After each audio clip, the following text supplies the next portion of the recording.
This episode was adopted and backed by Jen Duncan. Thank you. I hope you enjoy it.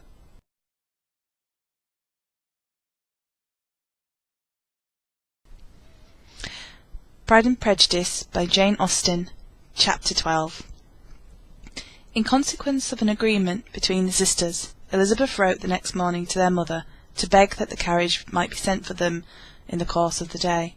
But Mrs Bennet, who had calculated on her daughters remaining at Netherfield till the following Tuesday, which would have exactly finished Jane's week, could not bring herself to receive them with pleasure before. Her answer, therefore, was not propitious, at least not to Elizabeth's wishes, for she was impatient to get home.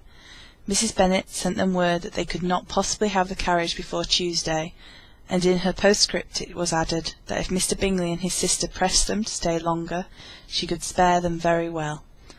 Against staying longer, however, Elizabeth was positively resolved, nor did she much expect it would be asked, and fearful, on the contrary, as being considered as intruding themselves needlessly long, she urged Jane to borrow Mr Bingley's carriage immediately, and at length it was settled that their original design of leaving Netherfield that morning should be mentioned, and the request made.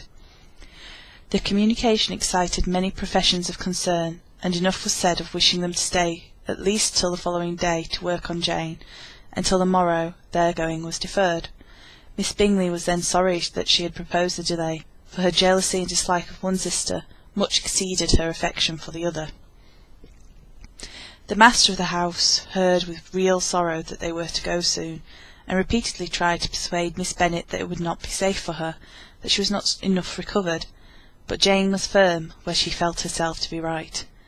To Mr Darcy it was welcome intelligence.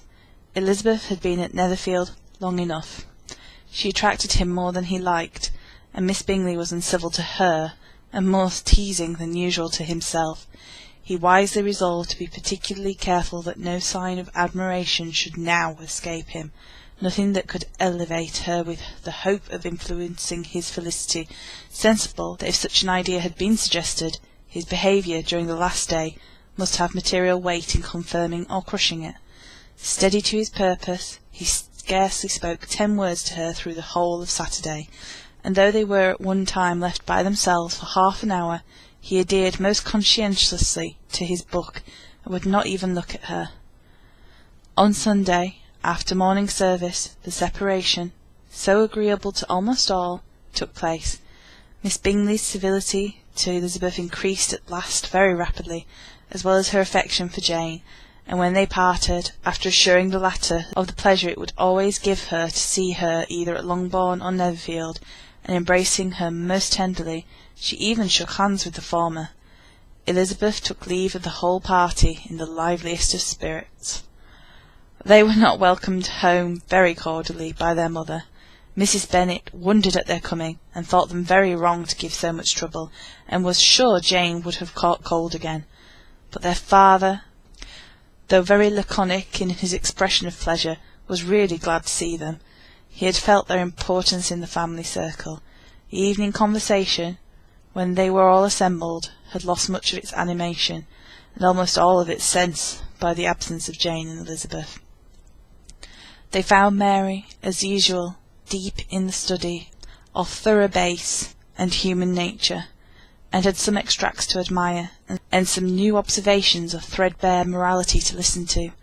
Catherine and Lydia had information for them of a different sort. Much had been done, and much had been said in the regiment since the preceding Wednesday. Several of the officers had dined lately with their uncle, a private had been flogged, and it had actually been hinted at that Colonel Forster was going to be married.